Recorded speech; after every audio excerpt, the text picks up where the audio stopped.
بیٹا ہے. سالوں کے بعد جناب ابراہیم نے دیکھا ہے. اب وہ اس عمر کو پہنچا ہے کہ وہ کام کرنے کے قابل ہوا, ساتھ چلنے کے قابل ہوا. قال یا بنی انی ارا فی المنام, کہا اے بیٹے میں نے خواب دیکھی ہے. کیا؟ انی اذبحک, میں تجھے ذبح کر رہا ہوں.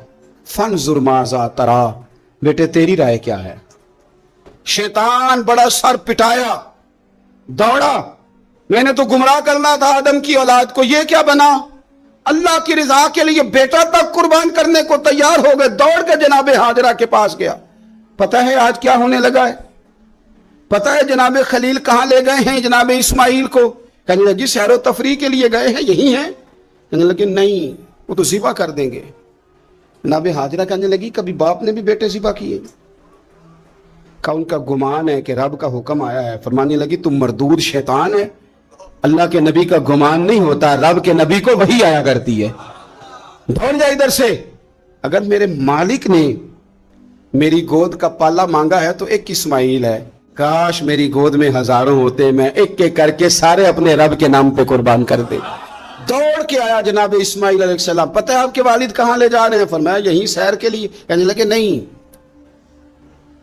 ان کو تو خواب آئی ہے, رب کا حکم آیا ہے, وہ تو ذبح کر دیں گے. تو فرمایا ٹھیک ہے, میرے والد ذبح کریں گے تو میں ذبح ہو جاؤں گا, آپ نے میری بات کو سمجھنا ہے. پھر حضرت ابراہیم کے رستے میں آیا, کہنے لگا اے ابراہیم حضرت جبریل تو آئے ہی نہیں, آپ کو تو حکم حضرت جبریل کے ذریعے آتا ہے, آپ خواب دیکھ کے بیٹا ذبح کریں گے؟ روڑے اٹھائے, کنکر اٹھائے, زور سے مارے, وہ دوسری جگہ آ گیا, پھر کنکر مارے, پھر تیسری جگہ آ گیا, پھر کنکر مارے. حضرت ابراہیم خلیل نے فلما اسلم وتلہ للجبین, دونوں تیار ہو گئے. باپ نے بیٹے کو پیشانی کے بل لٹایا. مفسرین کہتے ہیں خود کہا تھا جناب اسماعیل نے, ابا جی سیدھا لٹا کے ذبح نہ کرنا, ہو سکتا ہے چہرہ دیکھیں تو آپ سے چھری نہ چلائی جا سکے. آنکھوں پہ پٹی باندھ لو, مجھے الٹا کر کے لٹا لو, اور میرے ہاتھ پیر باندھ لو. بیٹے وہ کیوں؟ کہا آپ والد ہی نہیں پیغمبر بھی, پیغمبر بھی جد الانبیاء ابو الانبیاء ابراہیم خلیل.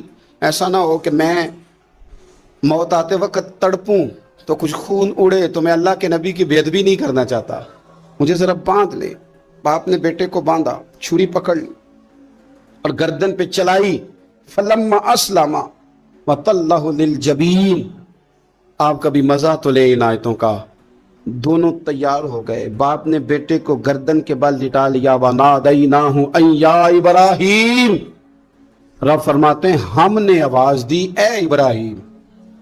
آپ کبھی دیکھیں کوئی بندہ کام کر رہا ہو تو پیچھے سے کوئی دیکھنے والا آواز, او ٹھہرنا ٹھہرنا ٹھہرنا, ذرا مزہ لیں. وَنَادَيْنَاهُ أَن يَا إِبْرَاهِيمُ, اللہ فرماتے ہیں ہم نے آواز دی اے ابراہیم. قد صدقت الرؤیا, آپ نے تو خواب سچ کر دکھایا ہے. اے ابراہیم آپ نے تو خواب سچ کر دکھایا. اِنَّا كَذَلِكَ نَجْزِي الْمُحْسِنِينَ, ہم اسی طرح نیکوں کو بدلہ دیتے ہیں. اِنَّ هَذَا لَهُوَ الْبَلَاءُ الْمُبِينُ, بے شک یہ بڑی آزمائش تھی, بے شک یہ کھلی آزمائش تھی. میں نے کہا تھا قرآن کی آیتوں کا بھی مزہ لیا کریں, یہ کھلی آزمائش تھی. جب آزمائش لینے والا کہتا ہے آزمائش کھلی تھی اور دینے والے نے سچ کر دکھائی, تو پھر حضرت ابراہیم کی شان دیکھی نا کتنی بلند ہے.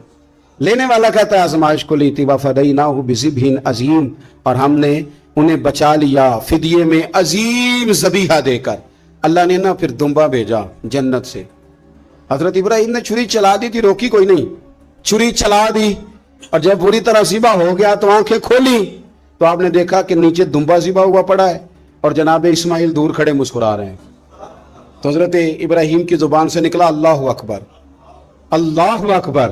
آپ کی بات سن کے جناب اسماعیل بھی پکارے اللہ اکبر, اللہ اکبر.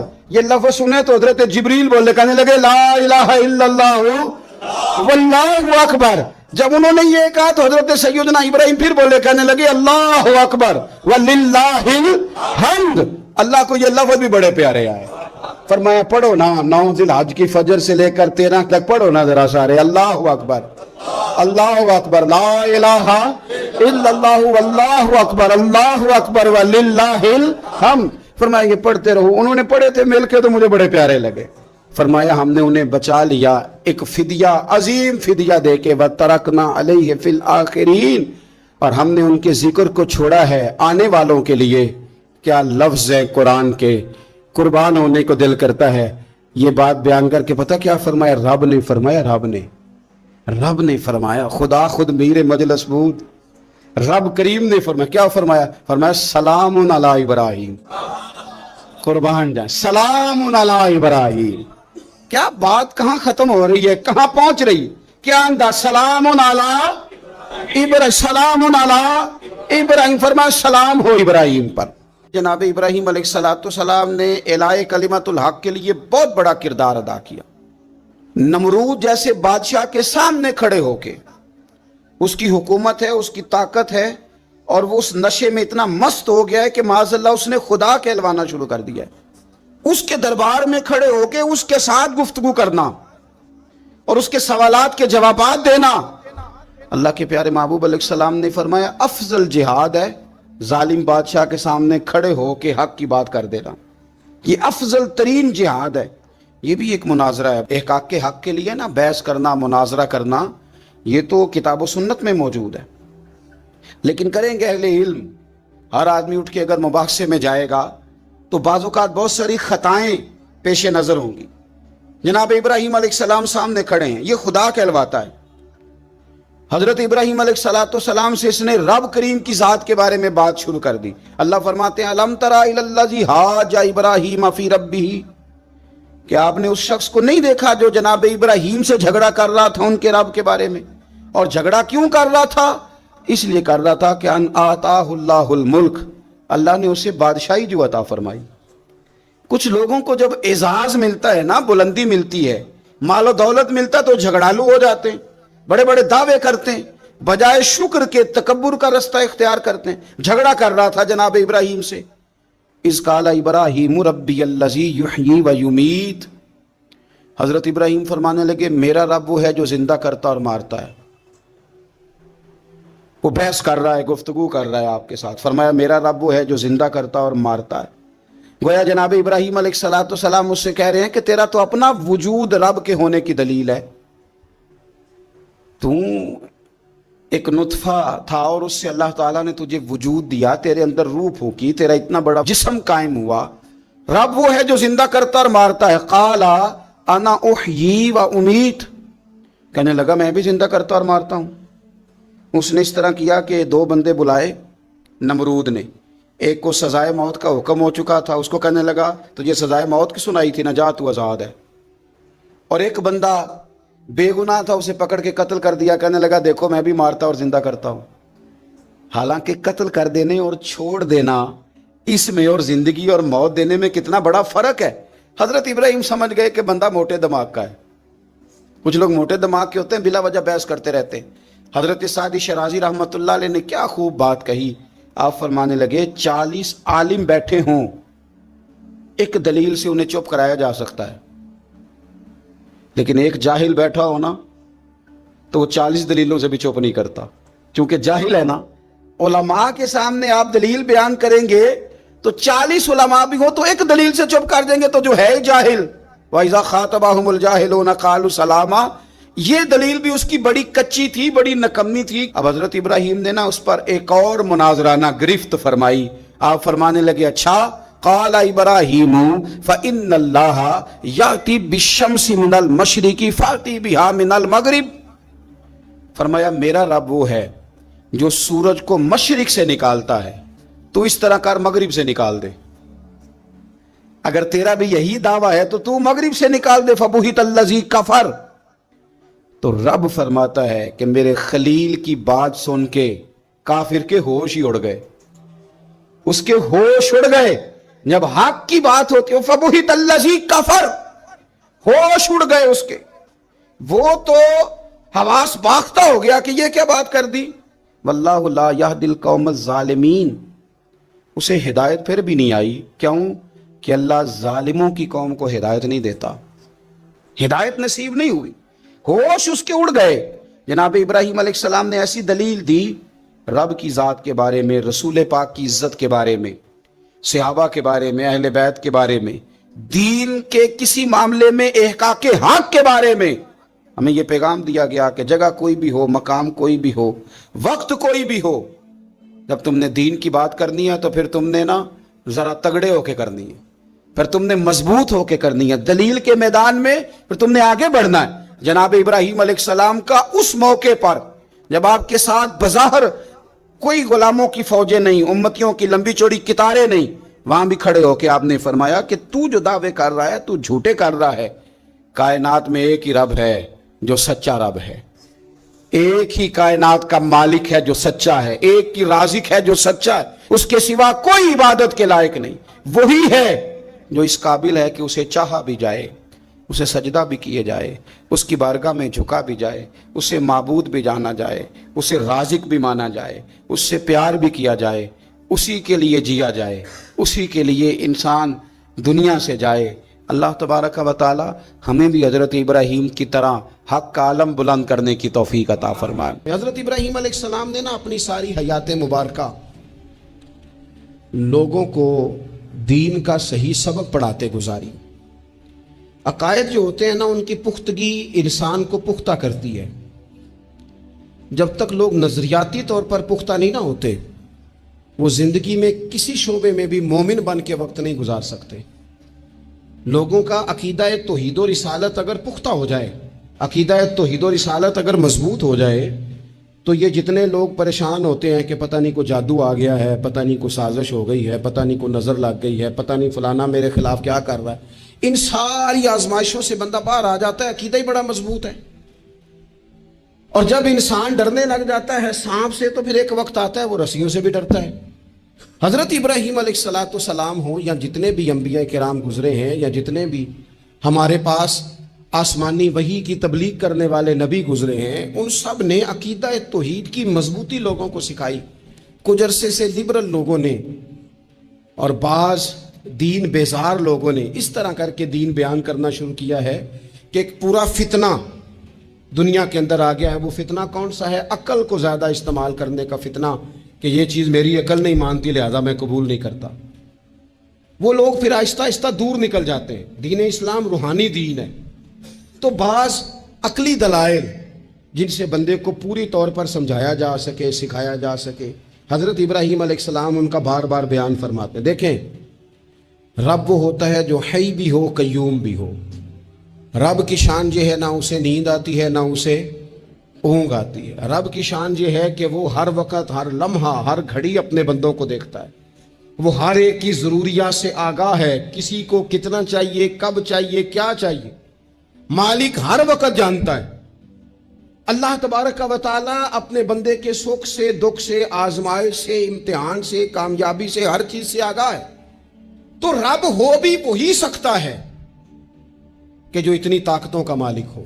حضرت ابراہیم علیہ السلام کے زمانہ مبارکہ میں نا کچھ لوگ ایسے تھے جو چاند کی پوجا کرتے تھے، کچھ سورج کی پوجا کرتے تھے، کچھ ستاروں کی پوجا کرتے تھے۔ اللہ کا قرآن کہتا ہے کہ فلما جن علیہ اللیل، جب حضرت ابراہیم علیہ السلام پر رات کا اندھیرا چھا گیا نا تو رآ کوکبا، انہوں نے نا تارا دیکھا، قال ھذا ربی، ستارہ دیکھ کے کہنے لگے اسے میرا رب کہتے ہو؟ کیا یہ رب ہے؟ فلما افلا، پس جب وہ ڈوب گیا، کالا لا احب الافلین، کہنے لگے میں ڈوبنے والوں کو پسند نہیں کرتا۔ چمکتا ستارہ تم نے اسے خدا کہا، اور جب وہ ڈوب گیا تو فرمانے لگے یہ بھی کوئی رب ہو سکتا ہے جو شام کو چڑھے اور سویرے ہو ہی نہ، یہ کیسے رب ہو سکتا ہے؟ جب وہ چڑھا ستارہ تو فرمایا اسے میرا رب کہتے ہو، جب ڈوب گیا تو فرمایا میں ڈوبنے والوں، میری سوچ بڑی ہے، میرا معیار بڑا ہے، میں ڈوبنے والوں کو مانا، اسے کیسے خدا مان لوں جو ڈوب ہی جائے؟ پھر کیا ہوا؟ فلما رأى القمر، پھر انہوں نے چاند دیکھا، بازغاً چمکتا ہوا، قال ھذا ربی، کہنے لگے اسے میرا رب کہتے ہو؟ فلما افلا، پھر وہ بھی ڈوب گیا، چاند بھی ڈوب گیا، قال لئن لم یہدنی ربی لأکونن من القوم الضالین، فرمانے لگے اگر میرا رب مجھے پہلے سے ہدایت نہ دیتا تو میں بھی گمراہ لوگوں میں سے ہو جاتا۔ وہ چاند جو رات کو چڑھا اور سویرے ملا ہی نہیں، وہ کیسے خدا ہو سکتا ہے؟ خدا تو وہ ہے کہ جس کو جب پکارو وہ پکار کو سنے، وہ میدان میں بھی سنے، وہ گھر میں بھی سنے، وہ اندھیرے میں بھی سنے، وہ روشنی میں بھی سنے۔ وہ ایسا مالک ہے کہ جس کا دیا ہوا رزق ماں کے پیٹ میں بھی پہنچے اور اس کی دی ہوئی زندگی قبر میں بھی بندے کے ساتھ چلی جائے، قبر کے اندر بھی بندہ اٹھ کے بیٹھ جائے خدا کی دی ہوئی توفیق سے، وہ رب ہے۔ پھر جب سورج کو چمکتے ہوئے انہوں نے دیکھا، قال ھذا ربی ھذا اکبر، کہنے لگے کیا اسے میرا رب کہتے؟ یہ تو بڑا بھی ہے، سورج تو بہت بڑا ہے، اسے رب کہتے ہو؟ فلما افلت، پس جب وہ بھی غروب ہو گیا، قال یا قومی انی بریء مما تشرکون، فرمانے لگے لوگوں میں بری ہوں اس سے جو تم رب کے ساتھ شریک ٹھہراتے ہو، میں ان سب سے بری ہوں، تو آپ پھر کیا ہیں؟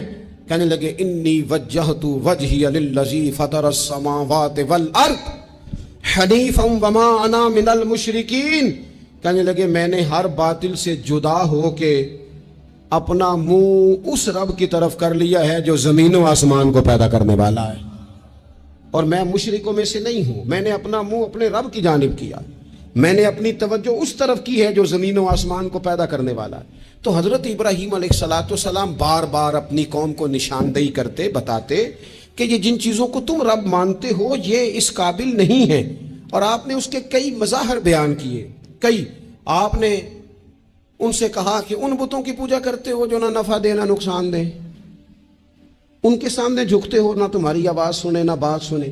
دنیا میں ڈھیر ساری بت پرستی ہے آج بھی، اور مسلمانوں کو حاجت ہے کہ وہ قرآن مجید کی آیات کو یاد کریں، حضرت ابراہیم علیہ السلام کے ان دلائل توحید کو وہ ازبر کریں۔ اقبال کہنے لگے کہ اگرچہ بت ہیں جماعت کی آستینوں میں، مجھے ہے حکم اذاں لا الہ الا اللہ، اور کہنے لگے یہ دور اپنے ابراہیم کی تلاش میں ہے، صنم کدا ہے جہاں لا الہ الا اللہ، اور بہار ہو کہ خزاں لا الہ الا اللہ۔ ہر مقام پر عقیدہ توحید کو بیان کرنے کی حاجت ہے، اس حوالے سے کہ پوری دنیا میں تیزی کے ساتھ وہ لوگ جو صرف اور صرف اور اپنی عقل کی بنیاد پر چیزوں کو سمجھنا چاہتے ہیں، وہی کی بنیاد پر نہیں، معاذ اللہ۔ وہ دیکھ لیں آپ جگہ جگہ بت پرستی ہو رہی ہے، اور بڑے بڑے پڑھے لکھے لوگ، میں نے میلاد شریف کے موقع پر دوستوں سے کہا تھا کہ ایسا نہیں ہے کہ وہ لوگ پڑھے لکھے نہیں، بڑے بڑے پڑھے لکھے پی ایچ ڈی اسکالر، بڑے بڑے ایم فل کے مقالے لکھنے والے، ماسٹر کی ڈگریاں رکھنے والے ایسے بیوقوف ہیں کہ خود جا کے کہتے ہیں بت خانے میں معاذ اللہ کہ ایک بت دے دو، رنگ یہ والا ہو، وزن اتنا کو ہو، جگہ اتنی ہے، اتنی کو جگہ پہ پھیٹا آ جائے، اور پھر وہ گھر لے کے جاتے ہیں تو مرمت کرانے بھی لاتے ہیں، کہتے ہیں آنکھ نکل گئی دوبارہ لگا دو۔ کیسے بے وقوف ہو، اس کو معاذ اللہ خدا بنائے ہوئے ہو، جس کے بارے میں تمہارا یہ گمان ہے کہ یہ ہمارا رب ہے معاذ اللہ، اور تم اس کو مرمت کرانے لائے ہوئے ہو، اس کا رنگ اتر گیا اور رنگ کرانے لائے ہوئے ہو۔ میں آپ یقین کریں کبھی کبھی محو حیرت ہو جاتا ہوں، میں سوچتا ہوں ہم لوگوں کو محنت کر کے دین حاصل کرنا پڑتا تو بڑا مشکل تھا، بڑے بڑے پڑھے لکھوں کی عقلوں پہ پردے پڑے ہوئے ہیں، یہ تو خدا نے رحمت کی ہے، پیدا ہی اس ماں کی گود میں ہوئے ہیں جس نے پیدا ہوتے ہی کہا بیٹا پڑھو بالغ العلا بکمالہ کشفت دجا بجمالہ حسنت جمیع خصالہ صلو علیہ وآلہ۔ ہمارے ہاں تو لوریاں ہی حضور کی نعتوں کی، اللہ تبارک و تعالیٰ کی توحید کی ملی، اس پر سجدہ شکر ادا کرنا چاہیے، ورنہ بڑے بڑے سمجھدار کہلانے والے لوگ اڑے ہوئے۔ تو حضرت ابراہیم خلیل اللہ علیہ السلام کو اللہ تبارک و تعالیٰ نے بڑی عظمتوں، رفعتوں، بلندیوں اور شانوں کے ساتھ مالا مال فرمایا، چونکہ ان کا اتنا زیادہ ذکر ہے قرآن پاک کے اندر، احادیث صحیحہ کے اندر، حضور کے مقدس فرامین کے اندر۔ تو حضرت ابراہیم علیہ السلام کی سیرت مبارکہ ہمیں سیکھنی چاہیے۔ ایک تو قرآن مجید جو ہمیں ان کے تذکرے سناتا ہے، بتاتا ہے، اس پر ہمیں توجہ دینی چاہیے، اور ایک یہ کہ دیکھنا چاہیے کس چیز کے اوپر زیادہ ان کا مزاج تھا۔ تو حضرت ابراہیم علیہ السلام کی زندگی میں ایک بات بڑی خاص ہے، وہ یہ ہے کہ ان کا توکل بڑا مضبوط تھا، بھروسہ بڑا مضبوط تھا۔ ہمارے ہاں ٹوٹتے بکھرتے لوگوں کے خیالات، اور جس چیز سے سب سے زیادہ لوگ پیچھے ہٹتے جا رہے ہیں معاذ اللہ تعالیٰ، وہ یقین کی کمزوری ہے، عدم اعتماد۔ یعنی آپ نے سوٹ پہن لیا ہے، آپ نے اپنی مرضی کا رنگ پسند کیا ہے، آپ نے اپنی مرضی کے درزی سے سلوایا ہے، آپ نے اپنے طریقے سے اسے استعمال کیا ہے، لیکن پھر بھی آپ چاہتے ہیں کہ ہر بندہ کہے بڑا اچھا لگ رہا ہے، جب تک 100 بندہ نہ کہے طبیعت مطمئن ہی نہیں، سارے نہ جب تک کہے مان، کسی ایک نے کوئی بات کر دی تو جناب ہو سیانا بیانا نوجوان پڑھا لکھا وہ کہتا ہے پتہ کرو میں ٹھیک نہیں لگ رہا، تو آپ چھوڑ دیں، اتنے کمزور ہو جائیں گے آپ۔ یہی حال اللہ ماشاءاللہ خواتین کا ہے۔ اس طرح تو انسان دن بدن کمزور ہوتا ہے۔ 95 لوگوں نے آپ کی تعریف کی، 4-5 لوگوں نے تنقید کر دی، تو اتنوں کو تو کرنی بھی چاہیے تھی، اگر نہ کرتے تو نظر لگ جاتی۔ 2-4 تو ویسے بھی ہونے چاہیے، تبھی تو انسان جچتا نظر آتا ہے۔ تو میرے بھائی اتنا زیادہ جو لوگ کمزور پڑ جاتے ہیں، توکل سے نکل آتے ہیں، اور پھر ذرا حالات خراب ہوئے نہیں، ذرا ساری زندگی میٹھا کھانے کو ملا، بڑے خوش تھے، بڑے اچھے تھے، لیکن اس میٹھے میں سے ایک بادام کڑوا نکل آیا، صرف ایک بادام، تو کیا آپ اس سارے میٹھے کو ہی غلط کہہ دیں گے؟ وہی نکل ہی آتا ہے، کبھی کچھ ایسا ہو بھی جاتا ہے، نہ چاہتے بھی ہو جاتا ہے، موڈ خراب کر لیں گے آپ، حد کر دیں گے۔ میں ایک دفعہ ایک ہوٹل میں تھا، دوستوں کے ساتھ کھانے کے لیے انہوں نے پیغام دیا، تو پلیٹ آ گئی کھانے والی، تو وہ تھوڑی صاف نہیں تھی، تو صاحب نے تو جلال شروع کر دیا، وہ ویسٹ کو سیدھی کرتے جائیں اور کہیں وہ تمہیں پتہ ہی کوئی نہیں، پیسے کس بات کے لیتے ہو، بلاؤ مینیجر کو، بلاؤ فلانے کو، حد نہیں کرتے نہیں۔ تو باقی سب انہیں سمجھا رہے تھے تو میں ہنس رہا تھا، وہ آ گئے بیچارے، تو میں نے ان سے کہا آپ جائیے، اللہ تعالیٰ خیر کرے گا، ہم ان کو راضی کر لیتے ہیں۔ بات مکمل ہوئی تو مجھے کہنے لگے آپ جو ہنسے ہیں اس سے مجھے غصہ آیا ہے۔ میں نے کہا آپ کو غصہ ہی دلانے کے لیے میں ہنسا تھا۔ او خدا کے بندے، 4000 روپے کی تو نے روٹی کھانی ہے، اور جتنی گھر میں تیری بات مانی جاتی ہے وہ میرا خیال ہے ہمیں پتہ ہی ہے۔ یہ آپ جو جھوٹا انا کا بت بنا رہے ہیں نا، جھوٹا، یہ آپ کے اندر کی کمزوری کو ظاہر کر رہا ہے کہ آپ کمزور آدمی ہیں۔ آپ کو جھوٹا پریشر ڈال کے عزت بنانے کا شوق ہے، آپ باتوں کے سہارے جان بوجھ کے اپنا قد اونچا کر رہے ہیں، یہ قد آپ کا ہے نہیں، اس لیے کہ قد اونچا ہوتا تو یہ تو ہلکی سی پلیٹ کی بات ہے، اور آپ نے ایک آدمی کو جس طرح سے رسوا کر دیا، ابھی وہ جائے گا، اس کی کلاس لگ جائے گی، ہو سکتا ہے اس کی تنخواہ کٹ جائے، ممکن ہے بیچارے کو چھٹی ہو جائے۔ اگر آپ کا قد اونچا ہوتا تو پھر رنگ اور ہوتا، پھر آپ اسے کہتے کہ رب میری بڑی معاف کرتا ہے، میں بھی کئی لوگوں کی معاف کر دوں گا۔ لیکن یہ تو جھوٹی انا کے لوگوں نے، ہمارے اندر وہ جو یقین کی کمزوری ہے، ہمارا خیال، دیکھو عزت اللہ دیتا ہے، وہ کہانیاں بنا کے لینی ہے، لوگوں کے سامنے اپنا جعلی روپ پیدا کر کے لینی ہے، کبھی بھی یہ کام نہ کریں، یہ انسان کو کمزور کرتا ہے۔ آپ کے جانے کے بعد پھر جو آپ پر تبصرے ہوتے ہیں وہ سننے قابل ہوتے ہیں کہ دیکھو یہ اس بندے کی حیثیت ہے، کیا کرنا چاہ رہا ہے یہ۔ حضرت ابراہیم کی زندگی میں مضبوط توکل، اور یہ ضروری نہیں کہ آپ کے پیچھے ہزاروں لوگ ہی ہوں، سینکڑوں لوگ ہی ہوں تو تبھی کام بنتا ہے، ہر کام کو جمہوریت کے رنگ میں نہ تولے۔ عزیز بھائی، حضرت ابراہیم کو آگ میں ڈالا جا رہا تھا، ایک بندہ بھی نہیں تھا، خدا را غور کرنا، ایک بھی نہیں تھا جو کہتا کہ خلیل کو آگ میں نہ ڈالو۔ لیکن جب منجنیق تیار ہو گئی، حضرت ابراہیم کو رکھ لیا۔ کبھی تو بندے کا حوصلہ ٹوٹتا ہے نا، کبھی تو وہ کمزور پڑتا ہے، لیکن یہ نہیں پڑتے یہ خلیل اللہ ہے۔ جب آپ کو انشراح صدر ہو جائے، آگ میں ڈالا جا رہا ہے، جا رہے ہیں، حضرت جبریل امین حاضر ہو کے کہتے ہیں چلو کوئی حکم کر دیں، فرمانے لگے حکم تو ہے پر جبریل تیرے لیے کوئی نہیں، خدا را مسلمانوں اس پر کبھی غور کرو، ساری زندگی کہا رب راضی ہو جائے، رب راضی ہو جائے، رب، کبھی خود بھی تو رب سے راضی ہو کے دیکھو نا۔ رضی اللہ عنہم ورضوا عنہ، اللہ نے مومن کی شان یہ بیان کی ہے کہ اس سے اللہ راضی ہوتا ہے اور وہ اپنے اللہ سے راضی ہوتا ہے۔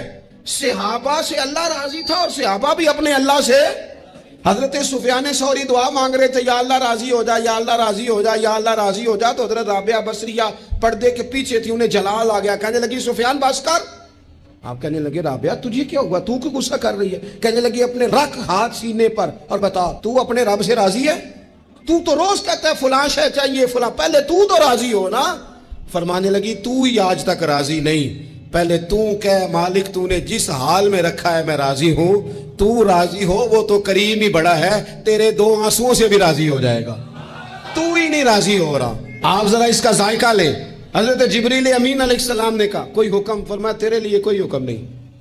تو حضرت جبریل عرض کرتے ہیں، حضرت جبریل عرض کرتے ہیں پھر اے خلیل آپ رب سے ہی عرض کر لیں، دعا کر لیں، وہ تو کریم ہے، ابھی بارش برسائے گا، یہ آگ گئی، کوئی انتظام فرما، کریں دعا، کبھی تو راضی رہے نا ہم رب کی تقسیم پر، کبھی تو ٹھہرے نا کہ ٹھیک ہے دکھ قبول محمد بخشا، اوے راضی رہن پیارے، وہ کبھی تو کہے نا کہ جے سونا ہی میرے دکھ وچ راضی، پھر میں سکھ نو چلے ڈاواں، کبھی تو کہے نا اگر اس نے بیمار کیا تو قبول ہے مجھے بیماری، اگر اس نے غریبی دی ہے تو قبول ہے، اگر نہیں اس نے اولاد دی تو قبول ہے، کبھی تو راضی ہونا۔ حضرت ابراہیم سے جناب جبریل نے کہا اللہ سے دعا کر لیں، تو پلٹ کے دیکھا حضرت خلیل نے، ان کو منجنیق میں رکھا گیا ہے، آگ میں ڈالے جا رہے ہیں، اللہ سے دعا کر لیں، تو پلٹ کے دیکھا سامنے آگ ہے، آسمان سے باتیں کر رہی ہے۔ حضرت ابراہیم پلٹ کے کہنے لگے جبریل تو بتا، رب کو پتہ نہیں اس کا خلیل کس حال میں ہے، اسے پتہ ہے کہ نہیں؟ تو حضرت جبریل ہر پیغمبر کی بارگاہ میں حاضر ہونے والے عرض کرنے لگے ہاں اسے تو پتہ ہے۔ کہنے لگے جا پھر، اگر رب کی رضا یہ ہے نا کہ خلیل آگ میں جائے تو خلیل پورا تیار ہے جانے کے لیے، ہماری تیاری ہے، پوری تیاری، جس حال میں وہ چاہتا ہے ہم اس حال میں رہنے کو تیار ہیں، وہ دکھ قبول نے محمد بخشا، بس دعا کرو راضی رہن پیارے۔ اگر وہ اس حال میں راضی رکھنا چاہتا ہے تو شکوہ کس بات، شکایت کس بات، ٹھیک ہے۔ اگر وہ چاہتا ہے کہ ہم آگ میں جائیں تو کر لیا نا ہم نے تیاری ہے ہماری، تیار ہیں جانے کو، ختم ہو گئی بات۔ میرے عزیز کبھی رب چاہی زندگی جی کے دیکھو، جو رب چاہی زندگی جیتے ہیں پھر رب کہتا ہے میں انہیں دوست بنایا کرتا ہوں، پھر انہیں میں دوست بناتا ہوں، پھر ان کے تذکرے قائم رہتے ہیں۔ حضرت ابراہیم علیہ السلام نے ہمیں توکل کا، اللہ کی رضا پہ راضی رہنے کا سبق دیا۔ زیادہ باتیں کرنے کا وقت نہیں بچتا، ارادہ ہوتا ہے کوئی زیادہ آپ سے گفتگو کی جا سکے، پر دامن وقت میں گنجائش تھوڑی ہوتی ہے، 2-4 باتیں رہ گئی ہیں، جلدی سے عرض کرتا ہوں۔ نبی پاک صلی اللہ تعالیٰ علیہ وسلم نے فرمایا، اور امام ابو نعیم نے اس کو لکھا ہے کہ اللہ تعالیٰ نے حضرت ابراہیم کو وحی فرمائی تھی کہ اے میرے خلیل، آپ نے حسن اخلاق کا مظاہرہ کرنا ہے چاہے آپ کے سامنے کوئی بھی ہو، اور فرمایا رب کریم نے کہ اگر لوگ حسن اخلاق کا مظاہرہ کریں گے تو اے خلیل میں انہیں ابرار کے زمرے میں، نیکوں کے زمرے میں داخل کر لوں گا، اور فرمایا بے شک حسن اخلاق والوں کے بارے میں میں نے یہ حکم جاری کر دیا ہے کہ جو لوگ دنیا میں اچھے اخلاق کا مظاہرہ کریں گے اے میرے خلیل قیامت کے دن میں انہیں اپنے عرش کا سایہ عطا کروں گا۔ حضور فرماتے ہیں رب نے حکم دیا حضرت ابراہیم کا کہ سامنے کوئی بھی ہو آپ کا اخلاقی رویہ کبھی بھی کمزور نہیں ہونا چاہیے۔ ہم نہ بندہ دیکھ کے اخلاق کا مظاہرہ کرتے ہیں۔ میں کسی آفیسر کے پاس چلا جاتا ہوں، ایک دیندار آدمی سمجھ کے اس نے میری عزت کی، اچھی بات ہے، کسی کو ضعیف سمجھ کے اس نے عزت کر لی، اچھی بات ہے، اس کے گھر کا کوئی بڑا آ گیا اس نے عزت کی، اچھی بات ہے، لیکن 2-4 جاننے والوں کے ساتھ اس نے اخلاق کا مظاہرہ کیا۔ لیکن اگر ایک غریب آدمی آ گیا اس کے سامنے اور اس نے کہا کہ آپ اس وقت ہی آ گئے، چھٹی کا ٹائم ہو گیا ہے، کھڑا کیے رکھا، بات ہی نہیں سنی، تو اب یہ بندہ با اخلاق نہیں، یہ تعلق نبھا رہا ہے، اخلاق کا مظاہرہ نہیں کا۔ وہ مجھے کیوں با اخلاق لگا، آپ میں سے کچھ لوگوں کو کیوں لگا کہ ہمارا تعلق تھا۔ جو اخلاق والے لوگ ہوتے ہیں نا ان کا مزاج اخلاق والا ہوتا ہے، وہ جو کوئی جاننے والا ہو یا نہ جاننے والا ہو، امیر ہو یا غریب ہو، اپنا ہو یا بیگانہ ہو، وہ چونکہ بندے با اخلاق ہوتے ہیں تو ان کا رویہ سب کے ساتھ ہی، حتیٰ کہ دروازے پہ جو خیرات لینے آئے اس کے ساتھ بھی ان کا رویہ اخلاق والا ہی ہوتا ہے۔ حضور فرماتے رب نے حضرت ابراہیم سے کہا کہ سامنے کوئی بھی ہو اے میرے خلیل آپ نے ہمیشہ مظاہرہ اخلاق کا ہی کرنا ہے۔ حضرت ابراہیم علیہ السلام کی زندگی میں ایک بات اور بہت زیادہ تھی، وہ تھا مقام تسلیم و رضا، ہر وقت بات ماننا، اپنے رب کی رضا کی ہر بات۔ ایک لفظ آپ بڑے ذوق سے پڑھا کرتے تھے، حسبنا اللہ و نعم الوکیل، کہتے تھے میرا رب ہی میرے لیے کافی ہے اور وہ بڑا ہی کارساز ہے۔ میں نے اپنے مالک کی ہر بات کو ماننا، اللہ نے جو والا حکم حضرت خلیل کو دیا نا اسے سونا کر کے صحیح کر کے۔ ہمارے ایک استاد تھے، وہ کہا کرتے تھے اپنے شاگردوں کو، کہتے تھے پتر لولے لنگڑے کام نہ کریا کرو۔ استاد جی کیا مطلب؟ وہ کہتے تھے کام تانگ ہو کے بھی ہو ہی جاتا ہے اور خوش ہو کے بھی ہو ہی جاتا ہے، چہرے پہ شکن ڈال کے بھی ہو جاتا ہے، راضی ہو کے بھی وہ استاد کو ستا کے بھی سبق سنائی دینا ہے اور خوش ہو کے بھی تیاری کر کے بھی والد کی بات ماننی ہے. اماں نے کام پہ بھیجا مان تو لینا ہی ہے, لیکن پہلے کہنا ہے آپ بڑے کو کہتے نہیں, ساری ذمہ داریاں میری ہیں, ہر بوجھ میرے اوپر ہے, ڈیوٹیاں ساری میں نے ہی کرنی ہیں, فلانا ایسے ہے فلانا ایسے ہے. میں نے خانقاہوں آستانوں پہ شاگردوں میں دیکھا ہے لوگ شرطیں رکھ کے فرما برداری کرتے ہیں, شرطیں رکھ کے کہتے ہیں پہلے میری مرضی کے مطابق نظام ہو تو پھر میں آستانے کا استاد خانے کا فرما بردار ہوں, کیونکہ میری مرضی کا نہیں لہٰذا میں فرما بردار. یہ لولا لنگڑا نظام ہے. جو نظام ہوتا ہے تسلیم و رضا کا, اس میں بندہ بس کام جو کرتا ہے تو ہنس ہنس کے کر لیتا ہے. پھر بڑا تھکاوٹ والا کام بھی ہو بندہ ہنس ہنس کے کرے تو اسے وہ کام بوجھ محسوس نہیں ہوتا, اس کو صحیح کر کے کریں. حضرت ابراہیم کی زندگی مقام تسلیم و رضا والی. تیسری بات, حضرت ابراہیم علیہ السلام کی زندگی میں جو بہت زیادہ ہے نا, وہ پتہ کیا ہے؟ حضرت ابراہیم مہمان نواز بڑے تھے, سخی بڑے تھے. حضرت ابراہیم علیہ السلام کے بارے میں نبی پاک صلی اللہ تعالیٰ علیہ وسلم نے فرمایا سب سے پہلے جس بندے نے کسی کی مہمان نوازی کی تھی نا, وہ حضرت ابراہیم علیہ السلام. اس کا ایک معنی علماء نے یہ بھی اس حدیث کا بیان کیا کہ جس نے سونی کر کے مسجہ کر کے خوبصورت کر کے تیار کر کے عزت کے ساتھ آنر کے ساتھ کسی مہمان کو سب سے پہلے کسی نے اس اہتمام سے کھانا کھلایا, وہ حضرت ابراہیم علیہ السلام. زبردست مہمان نواز تھے, زبردست. اپنے گھر کے 4 دروازے بنائے ہوئے تھے, 4, اور فرماتے تھے میری خواہش ہے کہ چاروں طرف سے مہمان آئیں, روٹیاں پکتی رہیں, دنیا کھاتی رہے, دنیا آوے کھا کھا جاوے راضی ہوئے بلا, آئیں لوگ کھائیں, یہ میری خواہش ہے. روٹی کھلاؤ روٹی کھلاؤ روٹی کھلاؤ, لنگر کھلاؤ. حضور صلی اللہ علیہ وسلم سے پوچھا گیا یا رسول اللہ بہترین مسلمان کون ہے؟ تو حضور نے فرمایا جو سلام لینے میں پہل کرے اور کھانا زیادہ کھلائے. کھانا کھلائے, جو جس کا مزاج ہو کھانا کھلانے کا, طبیعت ہو کھانا کھلانے. حضرت ابراہیم علیہ السلام اتنی مہمان نوازی کرتے کہ نبی پاک صلی اللہ علیہ وسلم نے فرمایا یہ ترغیب و ترہیب میں موجود ہے.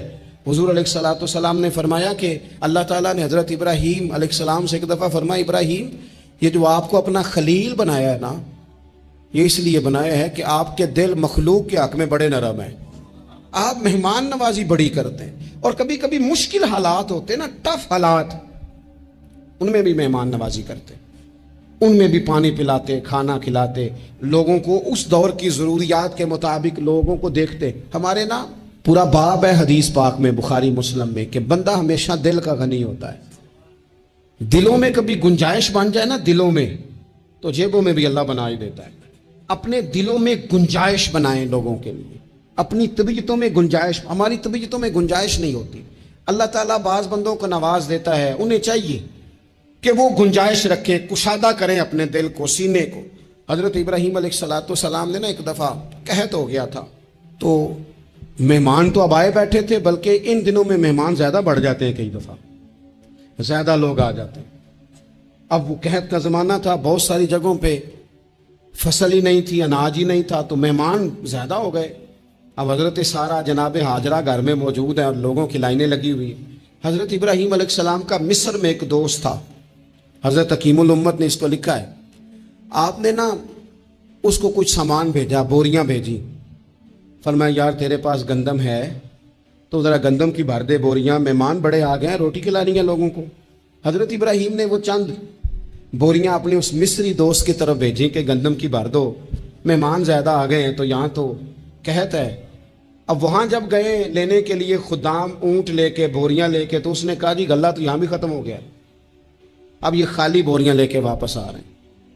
اب ان جانے والے خدام کو بھی پتا تھا, جو قریب رہنے والے ہوتے ہیں وہ خانقاہوں کے, آستانوں کے, مدارس کے, مراکز کے مزاج سے بھی آگاہ ہو جاتے ہیں.